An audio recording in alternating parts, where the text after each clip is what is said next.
प्यारे बच्चों, स्वागत है आप सभी का। हम लोग पढ़ रहे हैं बीएससी थर्ड ईयर की एटॉमिक एंड मॉलिक्यूलर फिजिक्स और आज हम इस यूनिट का बहुत इंपॉर्टेंट आर्टिकल करने जा रहे हैं जिससे आपके 5 से 8 नंबर पक्के हो जाएंगे। आज हम बात करने वाले हैं जीमैन इफेक्ट की। जीमैन इफेक्ट क्या होता है, कितने टाइप्स का होता है और विशेष तौर पर आज हम नॉर्मल जीमैन इफेक्ट की बात करेंगे और experimental study of Zeeman effect वो भी आज हम इस लेक्चर में कवर करने वाले हैं। जीमैन इफेक्ट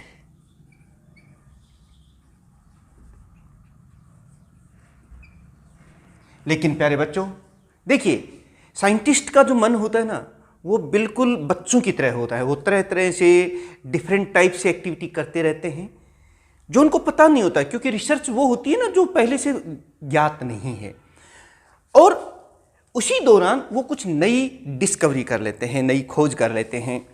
तो क्या था इसमें? देखिए, आपने स्पेक्ट्रल लाइंस पढ़ी हैं, जैसे हाइड्रोजन एटम के केस में Lyman series, बामर series, Paschen series, Brackett series, fund series, ये पढ़ी हैं।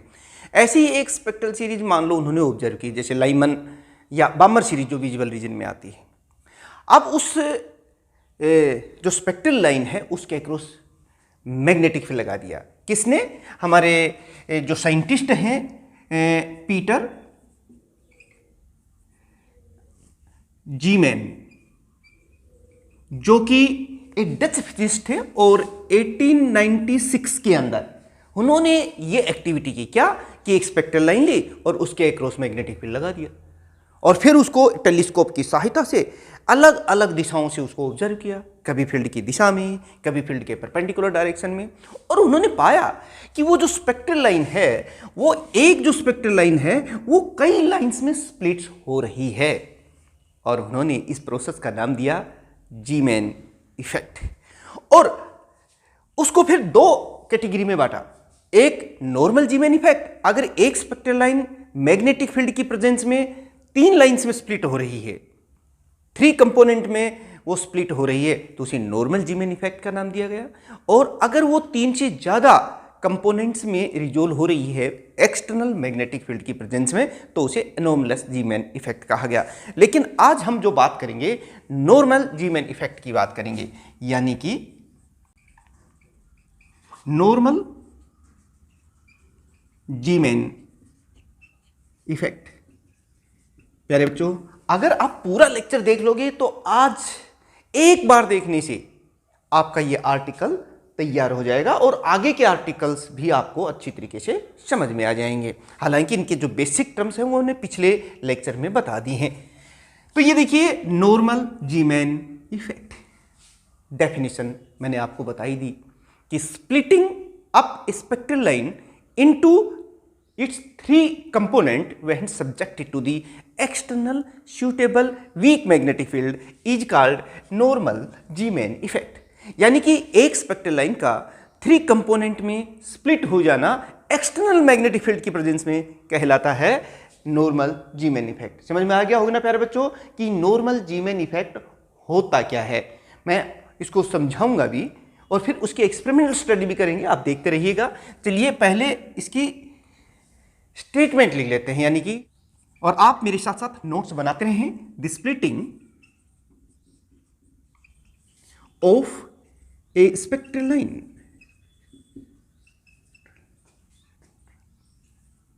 लाइन इनटू 3 कंपोनेंट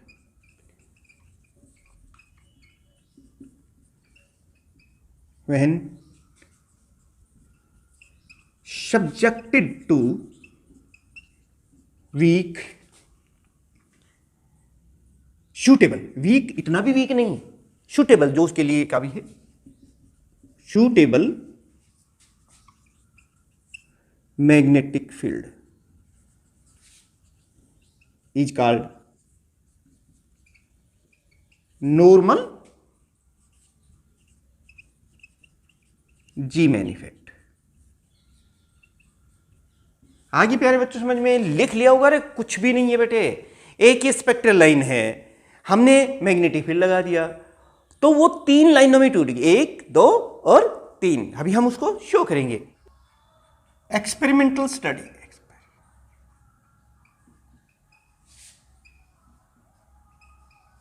प्यारे बच्चों, नॉर्मल जीमेन इफेक्ट की एक्सपेरिमेंटल स्टडी मतलब, और आप जानते हैं कि जब भी हम एक्सपेरिमेंट की बात करते हैं तो इसका सीधा मतलब है कि उसमें कौन कौन से अपरेटस यूज हुए हैं, क्या उसका प्रोसीजर है और क्या कंक्लूजन है। ये तीन ही चीज़ होती है ना, वही चीज़ है। चलिए पहले हम अपरेटस की बात कर लेते हैं। यानी कि एक स्पेक्ट्रल लाइन 3 कंपोनेंट्स में रिजोल्व होती है, जिसे हम नॉर्मल जीमेन इफेक्ट कहते हैं जब एक्सटर्नल मैग्नेटिक फील्ड लगाया जाता है। ठीक इसी चीज़ को अब हम यहाँ देखना चाहते हैं। तो देखिए इसमें क्या चीज़ यूज करते हैं। ये इलेक्ट्रोमैग्नेट लगा देते हैं इस तरह से, क्योंकि हमें वीक मैग्नेटिक फील्ड लगाना है यहाँ पे। ये देखिए मेरे साथ साथ आप जरूर लिखते रहें, डायग्राम बनाते रहें। ये इलेक्ट्रोमैग्नेट्स हैं। इन इलेक्ट्रोमैग्नेट्स की सहायता से हम लगाने वाले हैं एक्सटर्नल मैग्नेटिक फील्ड। ये देखिए ये इलेक्ट्रोमैग्नेट हैं, जब इनमें से करंट पास करते हैं तो फिर ये मैग्नेटिक फील्ड पैदा होता है। वीक मैग्नेटिक फील्ड हम यहाँ पैदा करने वाले हैं। आप देख सकते हैं यहाँ पर एक की लगा देते हैं, और ये देखिए यहाँ पर भी ये इंसुलेटेड कॉपर वायर टर्न्स हैं जो इसके चारों तरफ रैप्ट हैं। और ये तो आप कह सकते हैं कि ये इलेक्ट्रोमैग्नेट है, इलेक्ट्रो मैग्नेट से हैं। और यहां पर हम सोर्स ऑफ लाइट जो है, मोनोक्रोमेटिक लाइट जो है वो रख देते हैं। ये की है, ये क्या है, यहां पर हम रखेंगे सोर्स ऑफ मोनोक्रोमेटिक लाइट। प्यारे बच्चों देखिए, जब अपरेटस की बात होती है तो यही चीज है। क्या? Number 1 source of monochromatic light, और ये electromagnet with the help of which the suitable week magnetic field is applied across this light. इसमें से जो स्पेक्ट्रल लाइन है वो, और एक इसमें होता है कि वो जो लाइन जो है कई लाइन में स्प्लिट हो गई है, 3 लाइन्स में या उसे, तो उसको ऑब्जर्व करने के लिए टेलीस्कोप और है। वो टेलीस्कोप जो है या तो फील्ड की दिशा में लगा रहे हैं, फील्ड के परपेंडिकुलर डायरेक्शन में लगा रहे हैं, और फिर उन्हें ऑब्जर्व कर रहे हैं कि भाई वो स्पेक्ट्रल लाइन है वो किस तरह से 3 कंपोनेंट्स में रिजोल्व हो रही है या स्प्लिट हो रही है। तो ये चीज़ आपने देख ली। आप कहोगे सर ये लिख तो दिया है, अब प्रोसीजर क्या है इसका, और आप उसको लिख भी दें साथ साथ में ताकि हम अपने नोट्स बना लें। बिल्कुल, मैं चलो लिख देता हूं। आप सोच रहे होंगे हालांकि नोट्स का यही फॉर्म में लिंक डिस्क्रिप्शन में भी है, वहां से भी ले सकते हैं, तभी तो ये चीज तैयार होगी। देखिए फिर बस देख लीजिए, नॉर्मल जीमेन इफेक्ट है क्या? एक स्पेक्ट्रल लाइन का 3 लाइंस में स्प्लिट हो जाना एक्सटर्नल वीक मैग्नेटिक फील्ड की वजह से, उसे कहते हैं normal Zeeman effect. Experimental study में 3 ही चीजें यूज कर रहे हैं, सोर्स ऑफ मोनोक्रोमेटिक लाइट और electromagnets with the help of which the external magnetic field is applied, और तीसरी telescope to observe the splitting of the spectral lines. ठीक है, चलिए मैं लिख भी देता हूं। ये देखिए, ए सोर्स ऑफ, ऐसे लिखेंगे, a source of monochromatic light is subjected to, ये लाइट का मतलब समझिए, जैसे सोडियम लाइट होती है मोनोक्रोमेटिक, सिंगल कलर की सोडियम लाइट समझ लीजिए। ठीक है, is subjected to weak magnetic field, weak suitable magnetic field with the help of electromagnet. समझिए, यहां पर सोर्स ऑफ लाइट रखा, यानी कि स्पेक्ट्रल लाइन आ गई हमारे पास, और फिर उसको एक्रॉस हमने एक्सटर्नल वीक मैग्नेटिक फील्ड लगा दिया। अब क्या करेंगे, वो लाइन जो है वो लाइन कई लाइंस में स्प्लिट हो जाएगी, 3 लाइन में स्प्लिट हो जाएगी। उसको ऑब्जर्व करने के लिए टेलीस्कोप का सहारा लिया है। ये देखिए मैं लिख भी देता हूं, the splitting, splitting of spectral line is observed, किसकी सहायता से? With the telescope. टेलीस्कोप, और टेलीस्कोप भी किधर सेट कर रहे हैं? एक बार हम फील्ड की दिशा में सेट करेंगे और एक बार परपेंडिकुलर डायरेक्शन, दोनों ही दिशाओं में। सेट करेंगे। ये हमारे set direction of external magnetic field. देखिए एक्सटर्नल मैग्नेटिक फील्ड की दिशा में एज वेल एज, मैं यहां लिख देता हूं, as well as perpendicular to the direction of applied magnetic field. ये यानी कि टेलीस्कोप को फील्ड की दिशा में लगाया और फील्ड के परपेंडिकुलर डायरेक्शन में भी हमने लगा करके, और वो जो स्प्लिटिंग है उसे ऑब्जर्व किया। अब हमें ऑब्जर्वेशंस मिली क्या वो मैं बताता हूं, लेकिन उससे पहले आप अपना स्क्रीनशॉट लेकर नोट्स बनाते रहिएगा। फिर ये मत कहिएगा कि सर ने कहा था कि एक बार में आपको समझ में बिल्कुल आएगी। दो कंडीशन है, एक तो स्किप ना करें। अगर मान लो कोई चीज छोड़ दोगे बीच में तो प्यारे बच्चों फिर तो कुछ समझ में आने वाला नहीं है।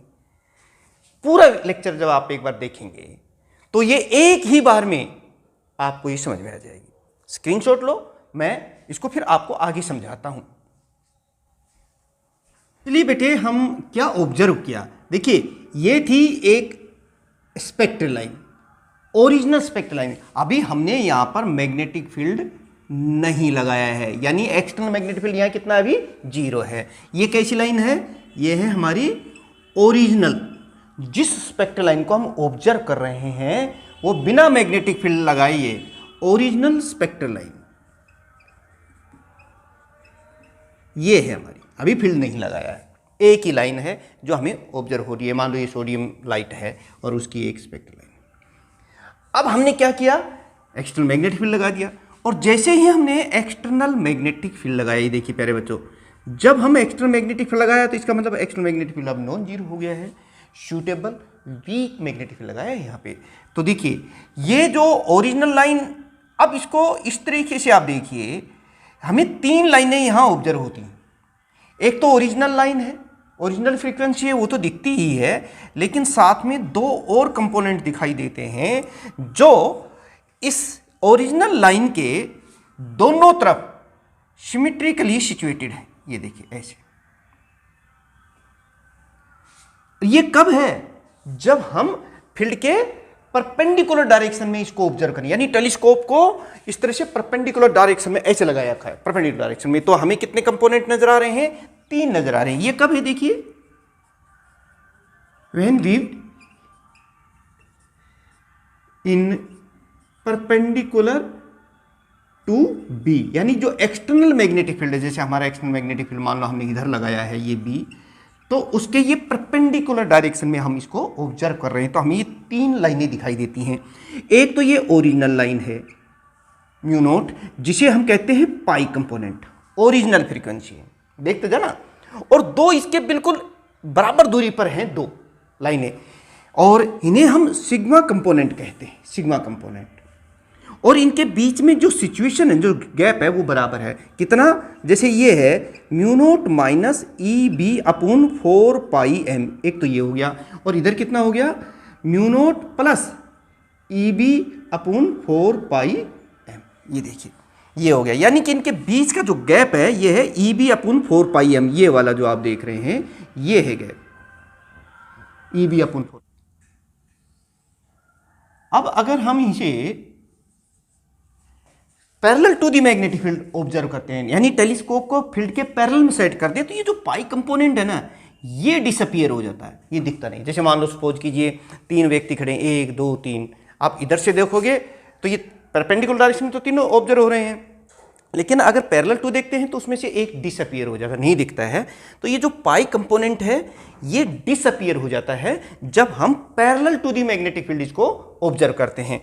ये एक और बात देखिए, मैं यहां लिख रहा हूं कि ये कब है, when viewed parallel to magnetic field. देखिए प्यारे बच्चों सुन लीजिए क्या है, ये है हमारी ओरिजिनल स्पेक्ट्रल लाइन जब हमने फील्ड नहीं लगाया था, और जैसे ही हमने मैग्नेटिक फील्ड लगाया और उसे परपेंडिकुलर डायरेक्शन में ऑब्जर्व किया तो ये स्पेक्ट्रल लाइन 3 कंपोनेंट्स में स्प्लिट हो गई। एक ओरिजिनल फ्रीक्वेंसी है जिसे हम पाई कंपोनेंट कहते हैं, और 2 जो है ये सिग्मा कंपोनेंट है जो कि इस सेंट्रल फ्रीक्वेंसी के सिमेट्रिकली सिचुएटेड है on both sides of this central frequency. ये हो गई। और इनके बीच में जो सेपरेशन आप देख रहे हैं वो ई बी 4πm का है, प्लस माइनस, एक माइनस डायरेक्शन में है, एक प्लस डायरेक्शन में है। ये हो गया। एक और चीज़ इसमें ऑब्जर्व करने की है कि जो सेंट्रल लाइन होती है ना, ये लाइन जो होती हैं ये प्लेन पोलराइज्ड होती हैं। जो सेंट्रल लाइन होती है, जो पाई कंपोनेंट है, वो parallel direction of magnetic field polarize होता है। और ये जो सिग्मा कंपोनेंट है ना, ये perpendicular to the direction of light polarize होता है। पोलराइजेशन का मतलब समझ रहे हैं ना, कि जैसे लाइट में जो डिफरेंट डायरेक्शन में वाइब्रेशंस होते हैं, और जब लाइट पोलराइज होती है सिर्फ एक डायरेक्शन का जो वाइब्रेशन है वो रह जाता है, बाकी सारे एब्जॉर्ब या कट ऑफ हो जाते हैं। तो ये जो पाई कंपोनेंट है ये parallel to the direction of external magnetic field polarize होता है, और ये जो है ये perpendicular to the direction of external magnetic field polarize होता है। ये हो गया। ये तो ही बात जब हम टेलीस्कोप को perpendicular to the direction of external magnetic field set करते हैं। लेकिन देखिए, अगर हम इसे parallel to the external magnetic field set करें तो ये जो बीच पाई कंपोनेंट है ना, ये डिसअपियर हो जाता है। सिर्फ ये जो सिग्मा कंपोनेंट हैं ये ही हमें ऑब्जर्व होते हैं, अपीयर होते रहते हैं। और ये दोनों लाइट है ना, ये भी सर्कुलरली पोलराइज्ड होती हैं ऐसे, और लेकिन अपोजिट सेंस में। ये देखिए, तो ये चीज आपने यहां देख ली। अब मैं इनको लिख देता हूं वन बाय वन करके, आप एक स्क्रीनशॉट ले लीजिए, फिर हम आगे बढ़ते हैं। ए spectral line,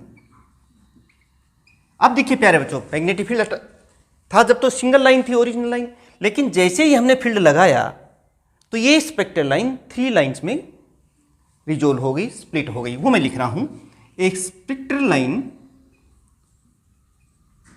found to be splits up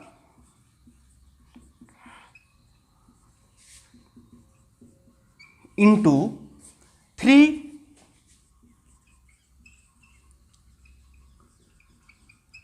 components. 3 components में ये रिजोल्व हो गई है। कंपोनेंट्स कब? When viewed in perpendicular direction. ओ ये देखिए, ये इसकी मैं बात कर रहा हूं जब हम इसे परपेंडिकुलर डायरेक्शन में ऑब्जर्व कर रहे हैं ऑफ फील्ड बी। इसमें क्या होता है, 1 is of original frequency, 1 is of original frequency, जो इसकी फ्रीक्वेंसी होती है वही है ऑफ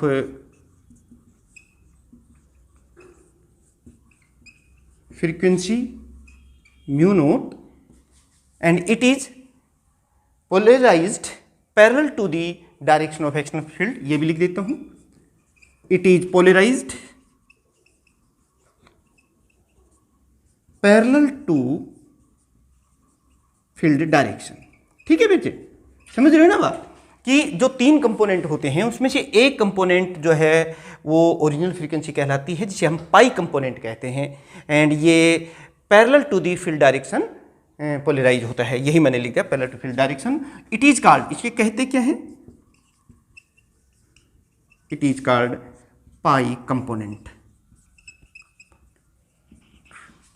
और बाकी के जो 2 बच गए, द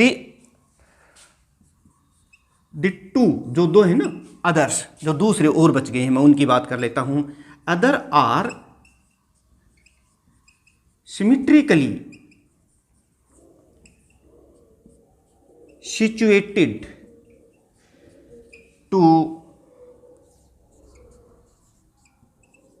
ओरिजिनल और सेंट्रल लाइन। ये सेंट्रल लाइन है ऑन बोथ साइड्स, और इन्हें पता क्या कहते हैं, are called sigma component, are called sigma component.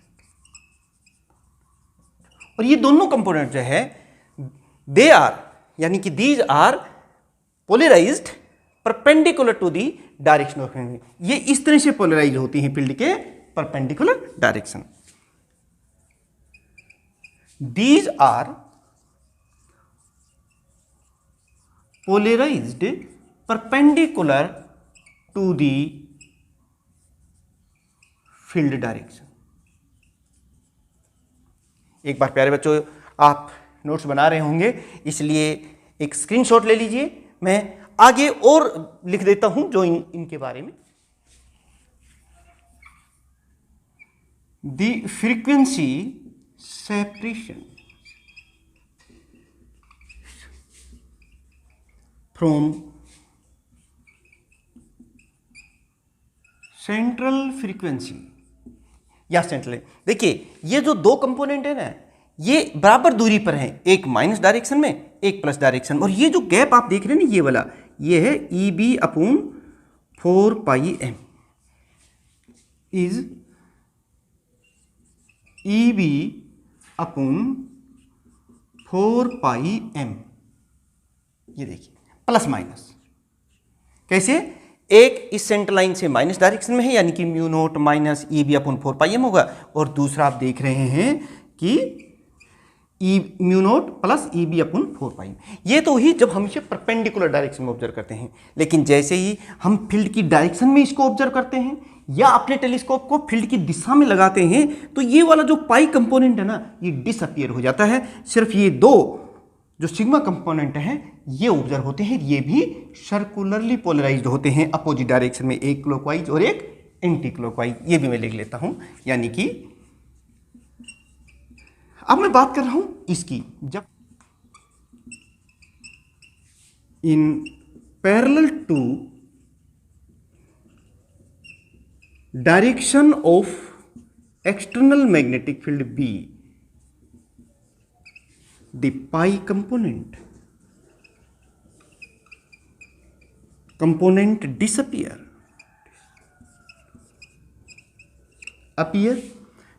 only sigma component appear, ये अपीयर होते हैं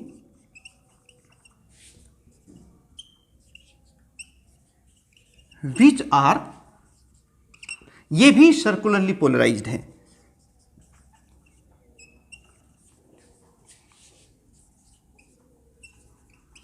polarized in opposite sense, opposite direction में ये होते हैं। तो प्यारे बच्चों, देखा आपने आज हमने बताया कि जीमेन इफेक्ट होता क्या है, और उसमें दो तरह का होता है, एक नॉर्मल जीमेन इफेक्ट, एक अनोमलस जीमेन इफेक्ट।